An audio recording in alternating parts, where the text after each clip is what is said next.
accepted for economics degree as my second choice. The Dean of the University Law School said they're not taking mature students at the moment. Can't help but think it's personal. Never mind, you can always transfer to law after the first year. It feels like some creep's undermining everything I attempt these days. I can't even let myself cry because when I do, I can't breathe.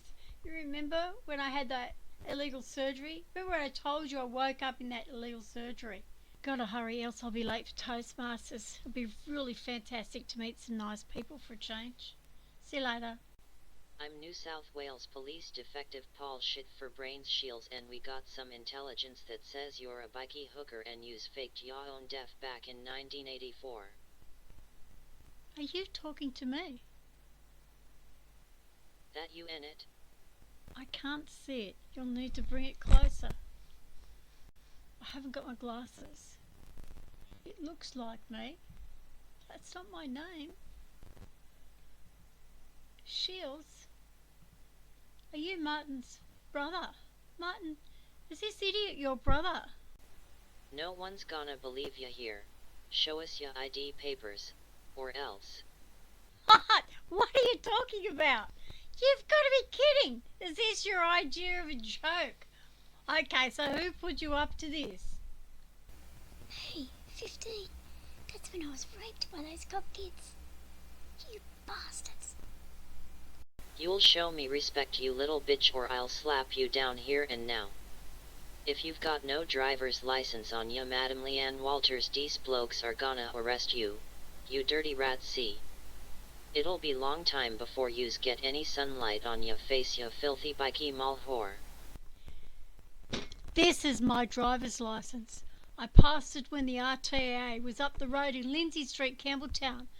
That was the 29th of August 1973, using my 1st of May 1956 Cooma, New South Wales birth certificate, where I've been registered since 1956 in the same name. The same name you see right there in your hand on my driver's licence. I attended Campbelltown East Primary School since 1962 when I was 6, using the same name. I passed my school certificate at Campbelltown High School in about 1972 when I was 16, under the same name. My first job was with the Government Insurance Office of New South Wales in Elizabeth Street, Sydney, under the same name. I started there in November 1972 and got a tax file number. If you had done what the same government pays you to do, then you would already know that, wouldn't you? Yeah, right. Me best brothers wrote that. I believe 'em 'cause they're me mates. Right, ain't it? So you can count on me pervin on yous from now on. I reckon one of these days you're gonna slip up, and I'll get you then. No one's gonna give damn about slut like you, Leanne Walters. Every step you take, every move you make, I'll be watching you. You belong to me. I expect that you'll be arresting whoever it was that's responsible for that book, and I don't care if they're your mates. You can go now.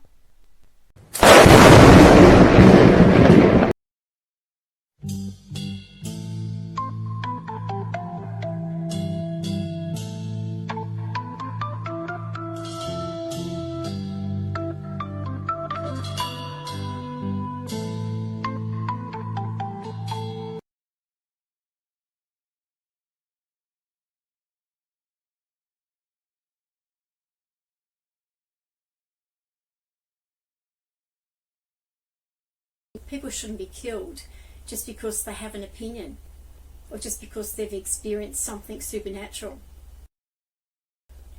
In 1977, I was driving my HR Holden sedan when I was impacted up the rear by a heavily laden semi-trailer. The only reason I survived was because I'd heeded repeated frantic instructions from a group of entities that were inside my car with me, whose presence I could physically feel as a sort of a pressure as they moved around me. My window was closed on my car, no air conditioning in 1977. My radio was broken in the HR, as everyone who's owned a HR back in those days will know that was common practice. The radio broke. So I put my seatbelt on as per instructions, and seconds later, like within a minute, I was rammed up the rear by this semi-trailer. Now, I told this, there was other things that happened, but I won't go into detail right now. I told this to my Freemason parent, who obviously told it to other Freemason people. I was, cut a long story short, I eventually was kidnapped or abducted and brainwashed and interrogated intensively about my experience. Now, what's happened, I sort of dismissed it along the way because I lived in a Freemason family and you were routinely brainwashed to forget what you'd seen. That's a fact. Possibly because I'm the sort of personality that is anchored in logic. I only attach a memory or take credence in a memory that's linked to something logic, something concrete. I never listen to hearsay and that sort of thing. So I'm essentially intrinsically ground in logic, and I can't be swayed away from that. Myers-Briggs would call me an INTJ. But anyway, what happened since, and I dismiss it because what happened since I didn't think in my wildest dreams could be associated with me experiencing a phenomenon, what people call miracle. But as time went by, I realised that my experience proves essentially that religion is fake. I mean, it's just a construct that the governments have created in order to control people with fears of the unknown. And that's why that's why there's all these rumours about area, whatever it is in America and all that sort of stuff, because the government would refer you to believe that people are crazy for seeing little green men, but they won't actually investigate or publicise my experience. And there's been a lot of people, if you troll the internet you can find it, there's been a few people, I won't say a lot, a few people that have experienced something similar just before a major accident where they've walked away. Like one lady walked away from a plane crash because she did something that she was told to do. But these are not a miracle from God. These are multiple people. They're a physical entity, and like a physical presence, but they're invisible, essentially invisible. And I can't be tagged as a crazy bitch because the only reason I'm alive today is I put my seatbelt on when they told me to. That's all their message was. Put your seatbelt on. They were yelling and screaming at me in the end because I was ignoring them. And when I turned to look out my driver's window, we have our wheel on the right hand side in Australia. When I turned to look at my driver's window, one of them come in front of, between my face and the closed window, and screamed at me. And so then I realised, well, I had better pay attention. So, as I said, the only reason I'm alive is because I put my seatbelt on. 1977 Australia, there were no seatbelt laws. As a matter of fact, most cars didn't have seatbelts. There were lap-sash seatbelts in the HR, in the front, but there were none in the back. There was just the panic strap that you had in the back. There was no, like, you were deemed a bit of an idiot if you wore your seatbelt, you know. That was the custom. People would poke fun at you if you actually wore your seatbelt in the car in the 1970s. It was at the end of 1970s seatbelt laws came in. So when the impact happened, I was sitting on a bench seat. The HR's a bench seat, and the bench seat, because of the seatbelt, I flew forward, and it wasn't. The first thing I remember is the sun visor flap hitting me in the forehead, and I thought, oh, what's that? I had no idea I was in a car accident. And the next thing, my arms flew up beside me, and I thought, what are they doing? And then I come to a rest, sort of thing, and I'd stopped, and I'd been obviously my brain was shaken quite a bit because I had no idea what was happening. But my first instinct was to look in the rear vision mirror, and I saw the bull bar, and I realised, oh, okay, I've been hit. And my next instinct was to turn the ignition off because I still had my foot on the clutch of the brake, and I was worried about a petrol leak because I'd been hit up the back. And as what had happened is I was shunted 3 or 4 car spaces forward at a stop sign. We'd just come down a hill. There was 3 or 4 cars in front of me. They were waiting to merge into the traffic. They moved off and I hesitated, and I don't know why, obviously. I hesitated, and I was pushed those spaces that they'd occupied, and I was just a little bit out the front in the oncoming traffic, and somebody abused me as they drove past, and then I don't know whether they realised I was in an accident. But I'd mentioned that. So 1977, 1987, between 77 and 87 there'd been multiple attempts on my life. Like, I won't go into detail, but there'd been multiple attempts on my life, including poisoning and whatever. And for whatever reason, I got through it. In 1987, Freemasons were involved in another incident where I was rammed up the rear, this time by a soil truck. And the Freemasons, because all the police were Freemasons in their 70s, 80s and beyond. As long as I've been alive, I was born in 56, all the police were Freemasons. And the judges and the doctors and the lawyers and all that, all the white collar workers. My father's a blue collar worker, he was a Freemason. So they're in there as well. But in 1987, I was rammed up the rear by the soil truck, and I was spun around eventually. I tried to keep the car still, it was fishtailing, and then the subframe was bent, so it was bound to flip. So it flipped 180, and I ended up facing the way it came. I stopped in the dirt verge beside the road, and I felt pressure on the top of the car as if it was being pushed down to stop me. There was one of those steel armor guard railings next to me.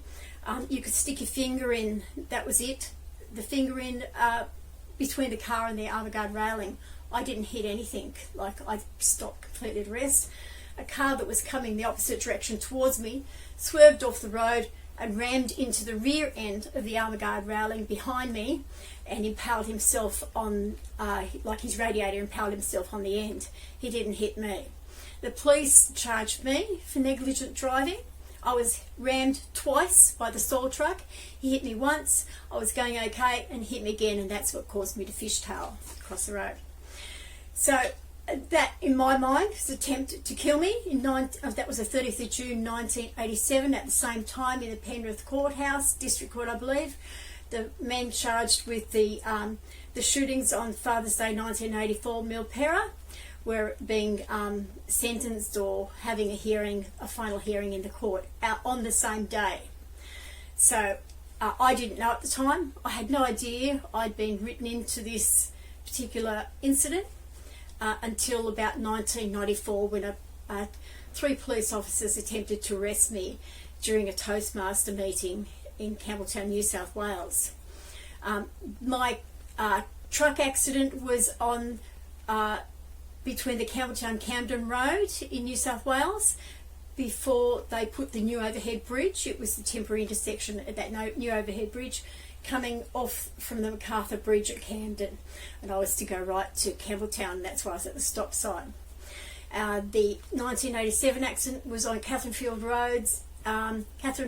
Road, near that pub that's along there somewhere or other. It's just up from there. And then then the next major thing was I was pregnant in 1987. In 1988, the child that I was carrying in 1987 was indecently assaulted by a Freemason, my father, who's now dead. And then in 1989, the Freemason police decided they'd defame me as the visual identity or legal identity of the fake murder victim, Leanne Walters, and the evidence proves that that particular person never existed, as police described. The original photos in 1984 were the photos of a woman who I believe is Anita Manning.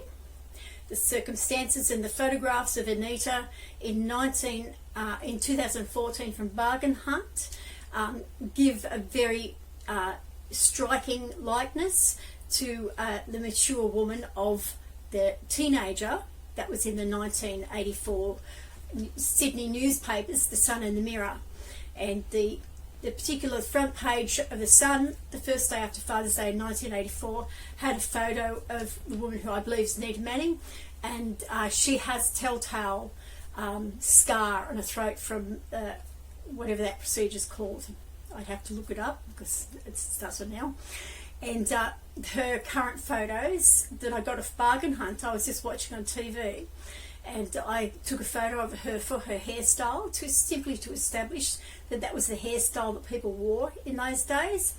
And it wasn't until she'd said something later that she said she'd been a really bad girl. She admitted to Tim Wanacott on TV, like during the Bargain Hunt, that she'd been really a bad teenager, and she said something like she'd expected them to come after her, but they never did. And that's what I heard. That was what aired on there, and I thought nothing of it until later on I examined her photo, realised she has an uneven cheeks that matched the photo from the Mirror in 1984, and the Mirror newspaper, it was called the Daily Mirror, and that she had the scar in her throat, and that she actually looks like the mature woman of that 1984 photo, and therefore that 1984 photo would have been Anita when she was a teenager in the 60s, something like that, because she probably would have been born in the 1940s or late 30s something. So this is all entwined and complex and complicated, and that's what the Freemasons do.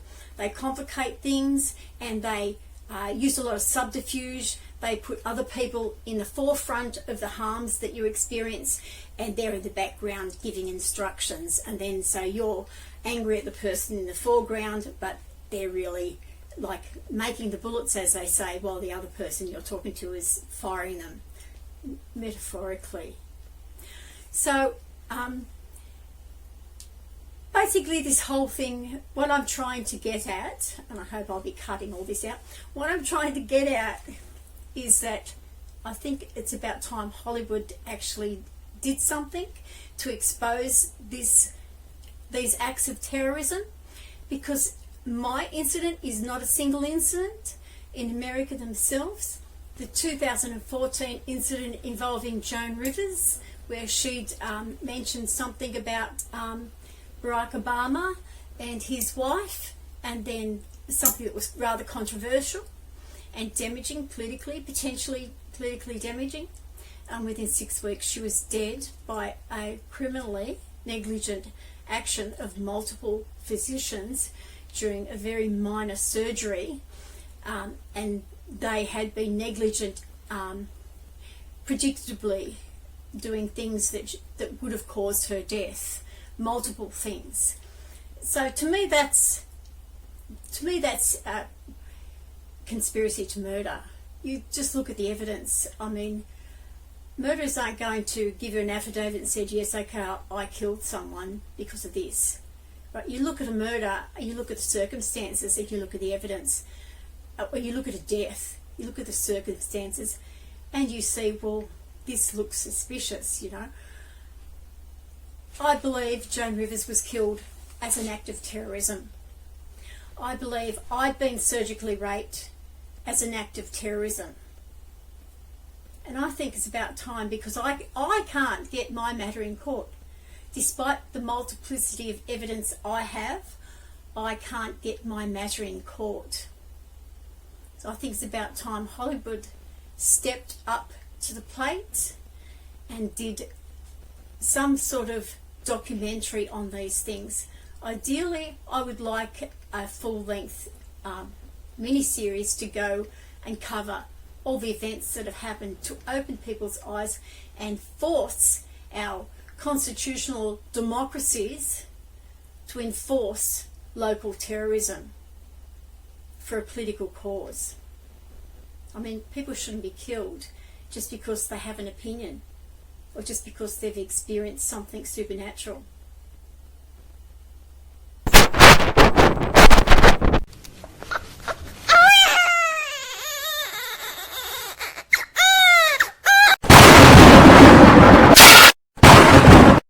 Accepted for economics degree as my second choice. The Dean of the University Law School said they're not taking mature students at the moment. Can't help but think it's personal. Never mind, you can always transfer to law after the first year. It feels like some creep's undermining everything I attempt these days. I can't even let myself cry because when I do, I can't breathe. You remember when I had that illegal surgery? Remember I told you I woke up in that illegal surgery? Gotta hurry else I'll be late for Toastmasters. It'll be really fantastic to meet some nice people for a change. See you later. I'm New South Wales Police Detective Paul Shit for Brains Shields, and we got some intelligence that says you're a bikie hooker and use fake your own death back in 1984. Are you talking to me? That you in it? I can't see it. You'll need to bring it closer. I haven't got my glasses. It looks like me. That's not my name. Shields? Are you Martin's brother? Martin, is this idiot your brother? No one's gonna believe you here. Show us your ID papers, or else. What are you talking about? You've got to be kidding! Is this your idea of a joke? Okay, so who put you up to this? Hey, 50. That's when I was raped by those cop kids. You bastards. You'll show me respect, you little bitch, or I'll slap you down here and now. If you've got no driver's license on you, Madam Leanne Walters, these blokes are gonna arrest you. You dirty rat C. It'll be long time before yous get any sunlight on your face, you filthy bikie mall whore. This is my driver's license. I passed it when the RTA was up the road in Lindsay Street, Campbelltown. That was the 29th of August 1973, using my 1st of May 1956 Cooma, New South Wales birth certificate, where I've been registered since 1956, in the same name. The same name you see right there in your hand on my driver's license. I attended Campbelltown East Primary School since 1962 when I was 6, using the same name. I passed my school certificate at Campbelltown High School in about 1972 when I was 16, under the same name. My first job was with the Government Insurance Office of New South Wales in Elizabeth Street, Sydney, under the same name. I started there in November 1972 and got a tax file number. If you had done what the same government pays you to do, then you would already know that, wouldn't you? You're right. Me best brothers wrote that. I believe them cause they're me mates. Right, ain't it? So you can count on me proving on yous from now on. I reckon one of these days you're gonna slip up, and I'll get you then. No one's gonna give damn about slut like you, Leanne Walters. Every step you take, every move you make, I'll be watching you. You belong to me. I expect that you'll be arresting whoever it was that's responsible for that book, and I don't care if they're your mates. You can go now.